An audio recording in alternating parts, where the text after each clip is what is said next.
그게 두 번째. 왜 그러냐 하면 열의 일체 자제 실력과 열의 일체 비효지장이야. 그러니까 자제 실력.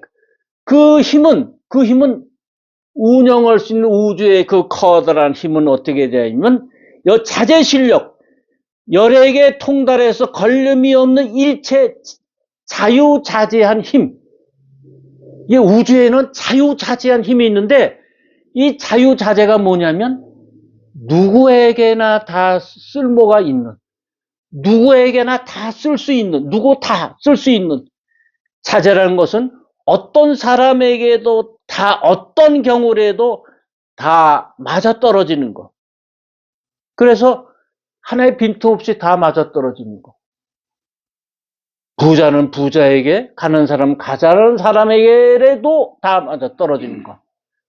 만약 돈이 많고 재산이 많은 사람에게만 즐거움이 있다면, 행복이 있다면은 가난한 사람은 행복을 일생 못 느끼죠. 근데 가난한 사람끼리 행복이 있어요. 그 나름대로. 거기에 맞는, 요게 자제 실력이에요. 비싼 돈 주고 호텔에서 먹어야 음식이 맛있는 게 아니라 1,000원짜리 된장찌개를 맛있게 끓여주는 부인이 끓여주는 그것이 세상에 둘도 없는 아주 좋은 맛이거든요. 요게 자제 실력이에요. 요게 자제 실력. 그런 실력이 우주에 있기 때문에 각자가 다 행복도 느끼고 그러는 거지. 행복은 이런 사람에만 느낀다. 이건 아니에요. 우주는 그렇게 운영이 되어 있지 않아요. 우리가 중산층, 우리나라의 중산층의 이제 기준이, 우리나라는 이 재물을 가지고 중산층을 이제 결정을 해요. 어느 몇 년 전에 신문을 보니까 우리나라 사람의 중산층은 첫째가 한 35평 이상의 아파트를 갖고 월 수입이 몇 년 전인데, 몇 년 전. 그러니까 지금은 달라졌습니까? 500만 원 정도의 월 매달 수입이 있고 1년에 한 번 해외여행을 하고 그 다음에 차는 1500cc 이상을 갖고 이런 게 중산층의 이제 기준인데, 불란서는 중산층이 어떻게 되냐면 한 가지 요리를 할 수 있고, 남자나 여자나 한 가지 요리 맛있게 하는, 그 손님을 초대해서 요리를 할 수 있고, 두 번째가 한 가지 운동을 할 수 있고, 한 가지 이상의 운동을 할 수 있고, 그 다음에 어울려가지고 자기의 그 한 가지 이상의 이제 정기 간행물을 봐요. 그리고 사회에 대해서 그 부정한 거를 이렇게 좀 말할 수 있는, 그렇게 중산층이에요. 미국도 비슷해요. 미국도 보니까 돈에 관계되는 건 하나도 없어. 근데 우리나라는 유독 돈에만 이제 중산층의 기준을 정하거든요. 그러니까 우리는 아직은 뭐예요? 아직은 이게 지금 이제 국가 발전을 해서 이제 수입도 늘고 나 했다지만 아직은 정신적인 게 뿌리가 아직은 없다는 거예요. 뿌리가. 그왜 벼락부자가 굉장히 좀 이렇게 건방지고 이렇게 나대는 거, 아직 우리 전체가 그런 수준이에요. 그러니까 우리 사회가 이제 조금 더 지나서 이제 지금 이제 20, 30대에는 그런 마음을 많이 없어졌더라고요. 대화해 보면은 이렇게 우리들하고 조금 달라요. 그래서 어느 땐 대화가 잘 안 통하잖아요. 그러니까 우리 나이 먹은 사람들은 빨리빨리 가고 그런 젊은 애들이 빨리빨리 자라가지고 이 사회 중추 세력이 돼야 우리가 그래도 좀 선진국다운 그런 면모를 가질 수 있다고 봅니다. 그래, 열의 자제 실력은 그거예요. 누구에게나 다 적용이 되는 거. 이 우주 힘은 그렇게 적용이 되는 거예요. 그럼 사람에게만 그렇게 되느냐? 아니에요. 물고기한테도 거기에 맞는 힘이 있고, 공중을 나는 새한테도 있고, 하여튼 모든 우주 만물 모두에게 다 적용되는 게 바로 열의 일체 자제 실력이고, 근데 이건 뭐냐? 열의 일체 비효지장이에요. 숨겨져 있어요, 이거는. 드러내놓질 않아요. 그러면 누구한테 이거 가게 되느냐? 이걸 아는 사람. 그 아는 게 기초가 뭐죠? 아는 밑바탕에 딸려 있는 게 바로 불성이에요, 불성. 불성이 이제 그걸 갖고 있다는 걸, 불성이 내게 있다는 것을 알아야 이런 게 다 이제 차츰차츰 알아지는 거지. 아, 저거는 뭐, 그러니까 우리 좀 무슨 큰 일을 당하면은, 우연이라는 거, 우연히 무슨, 부자가 되고, 우연히 이렇게 부도가 나고, 그건 아니죠. 이게 다, 이 우주에서 인연법에 의해서 되는 거지, 우연은 아닙니다. 그 다음에 이제 어떤 힘이 있냐면, 열의 일체 심짐지사예요. 깊고 깊은 일을 갖고 계세요. 이건 드러내지 않았다는 거죠. 그러니까 부처님께서 여러 가지 이제 45년 동안 설법하시면서 실행하신 일, 여기에 다 들어있어요. 어땠어요? 우리 상불경 보살은 뭐 어땠어요? 내가 전생에 저랬다. 그래서 부처님께서 하신 일을 여기다 다 드러내고 계세요. 그래서 부처님이 이제 이론과 실제, 그 다음에 이치의 실행은 서로 수반되에 대해서 이치가 바로 나의 일이다. 이치를 얘기하는 게 나의 일이다는 것을 이제 바로 심심지사예요. 그런데 이제 우리 법화경을 이렇게 보면은 지금 이제 11품 견보타품부터 다음 품 22품 이제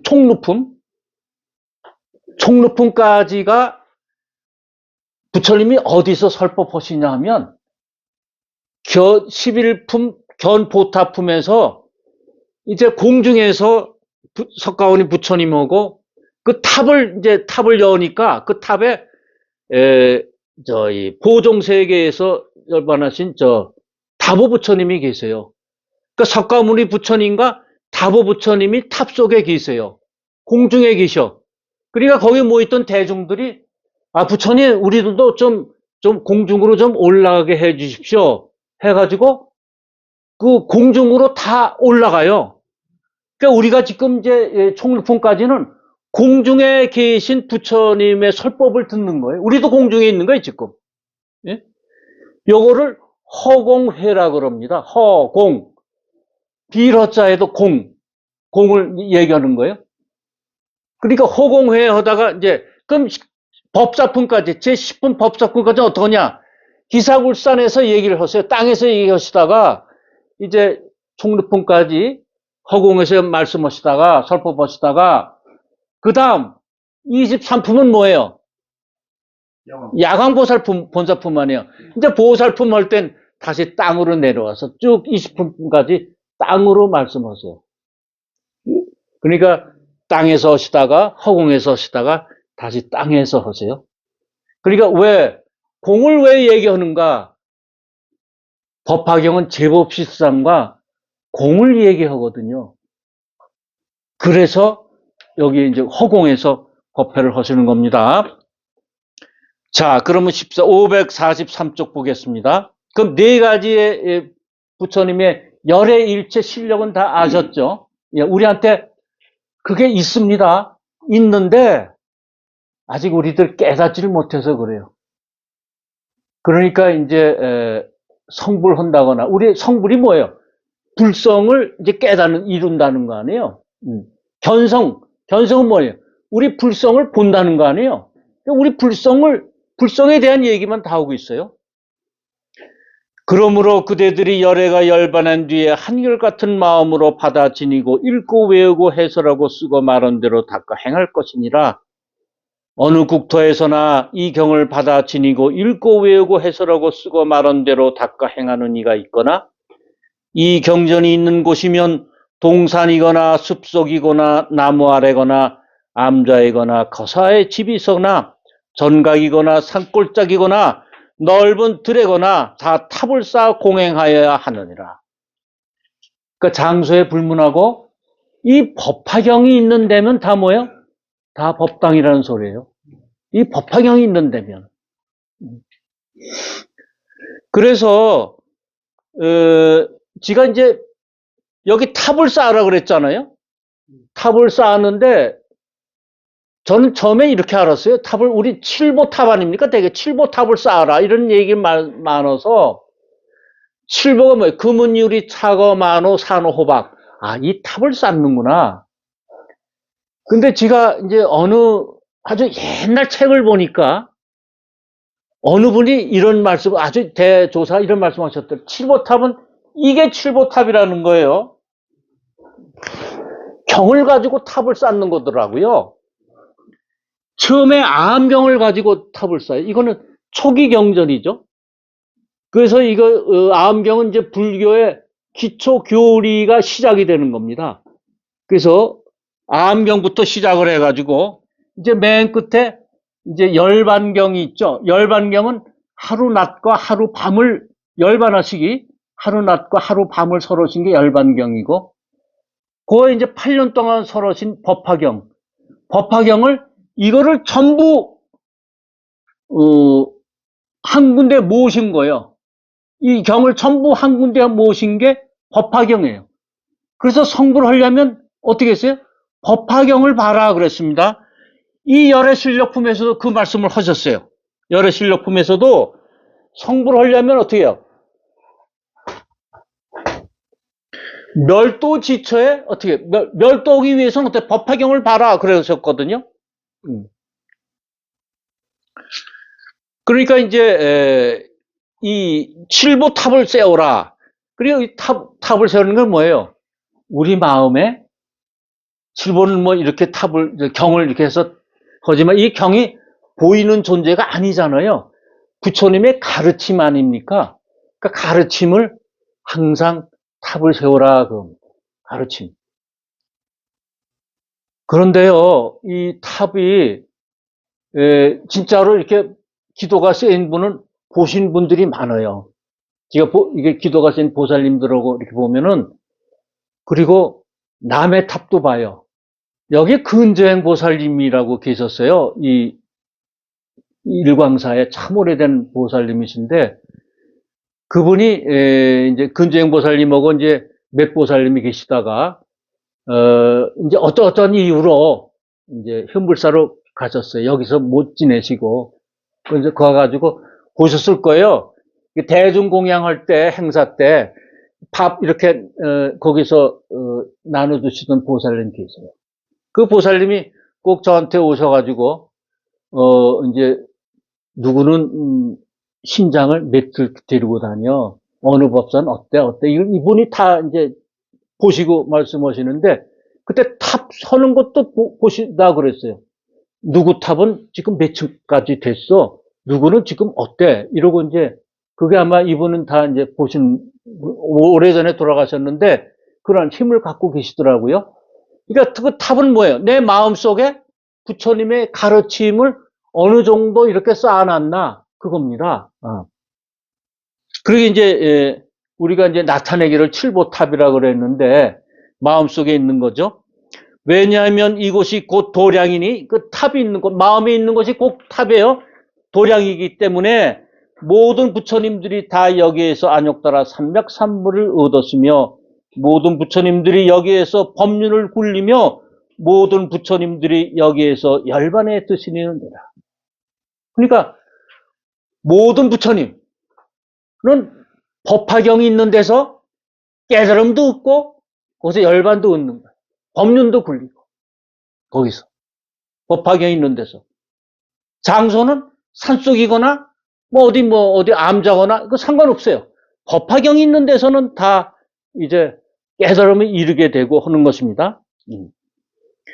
여기 이제 어차에 전어 법륜을 굴리고 제불이 어차에 이 반열반이니라. 반열반.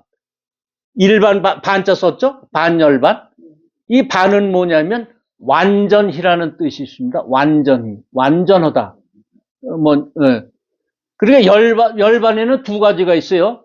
열반과 반열반이 있는데, 열반은 뭐냐면 열반. 육신을 가지고 그냥 열반된 것을 열반이라 그러고, 육신을 다 버리는 거, 이걸 반열반이라 그래요. 그러니까 아무리 깨달음을 얻었어도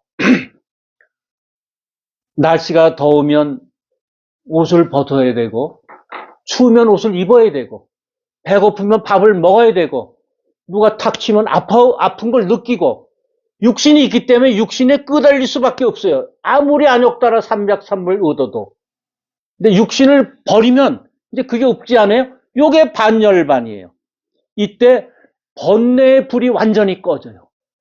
육신이 있기 때문에 번뇌가 생기는 거 아닙니까?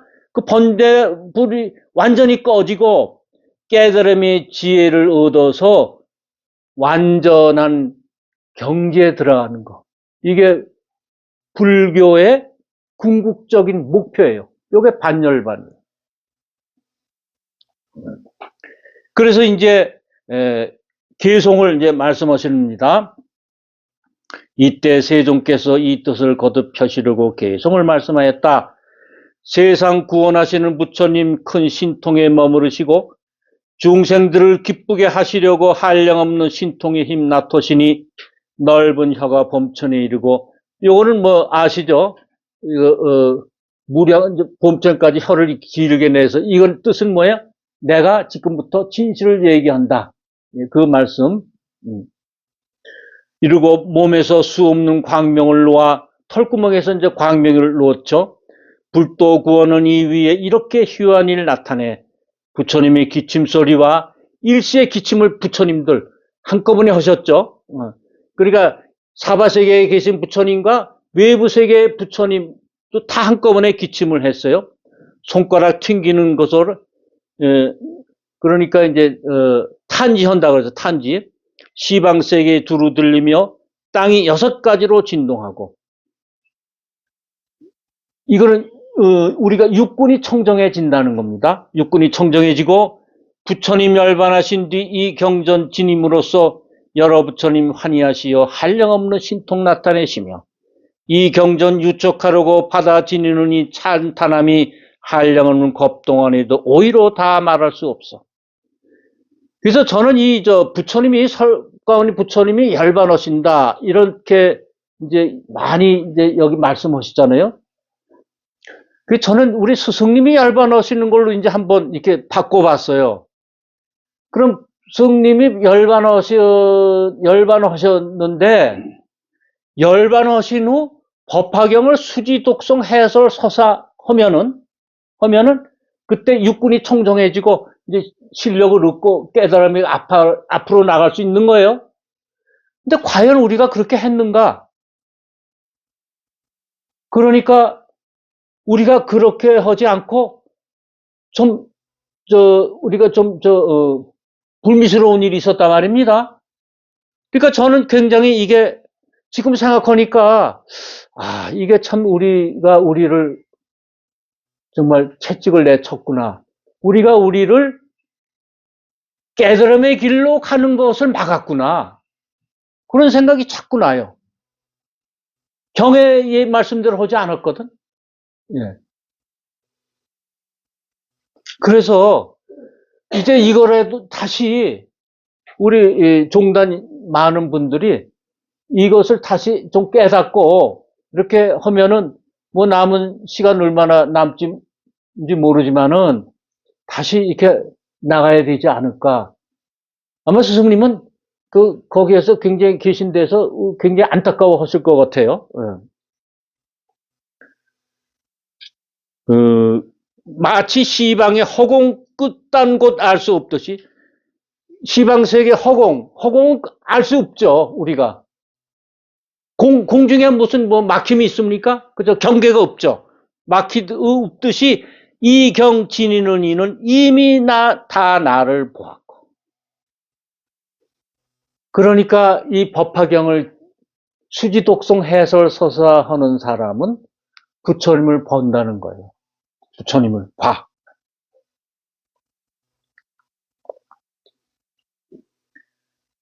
부처님 생전에 박할이라는 비구가 있어서 박할이라는 비구. 그 박할이 경이라는 게 따로 있더라고요. 박할이라는 비구가 있었는데 이 비구가 나이가 많아서 이제 돌아가실 때가 됐어요. 그러니까 자기가 누굴 시켜서 내가 죽을 때가 얼마 안 남지 않았으니까 석가모니 부처님을 내가 보고 예배를 드리고 내가 가야겠다. 이렇게 원을 하니까 이제 누가 석가모니 부처님을 모셔왔어요. 모셔오니까 석가모니 부처님이 하시는 말씀이 네가 곧 썩어서 없어질 육신을 가지고 병들고 썩어 없어질 육신을 가지고 나도 곧 썩어 없어질 육신에게 예배란들 무슨 소용이 있느냐? 아무 소용이 없다. 나를 보는 자가 법을 보고 법을 보는 자가 나를 본다. 이런 유명한 말씀을 하셨거든요. 이게 바로 그 말씀이에요. 그래서 박하리경도 이 속에 법화경이 있는 거예요. 이 경 지니는 이는 이미 나를 보았고, 나 석가모니 부처님을 보는 사람은 뭐 어떻게 해요? 이 경을 지니는 석가모니 부처님을 보는 거예요. 경을 공부하는 사람은 부처님을 보는 거나 마찬가지. 또 다보 부처님과 여러 분신 부처님을 본다. 그러니까 법화경을 지는 사람은 석가모니 부처님도 보지만 다법을도 봐요. 다법을도 봐. 왜 다법을도 보느냐? 석가모니 부처님의 육신을 가지고 나오신 석가모니 부처님 법화경을 설하실 때 그 법화경이 진실된 진리다 하는 것을 증명하는 분이 다보 부처님이거든요. 그러니까 두 분은 같은 거예요. 열심히 법화경을 설하신 분의 공덕과 그것을 증명하는 분의 공덕이 같은 거예요. 그러니까 우리가 열심히 어떤 일을 하거나 공부를 하면은 그것을 쌓아두는 데가 있어요. 만약 다보 부처님이 없다면 이 세상에 우리가 오늘 공부한 건 내일 없어지죠. 쌓아놓질 못하지. 오늘 열심히 농사에서 어느 묘를 찾았어요. 이렇게 하면 소득이 많구나. 그걸 쌓아둬서 어디 저장을 해야 되는데 다보 부처님한테 저장해야 되는데 그 저장할 것이 없으면 내일 그 묘를 잊어버린다고요. 아버지가 했던 거 다 잊어버리죠. 내가 했던 것도 잊어버리고. 그래서 다보 부처님이 우리한테 다 있어요. 그걸 쌓아두는 게 있어요.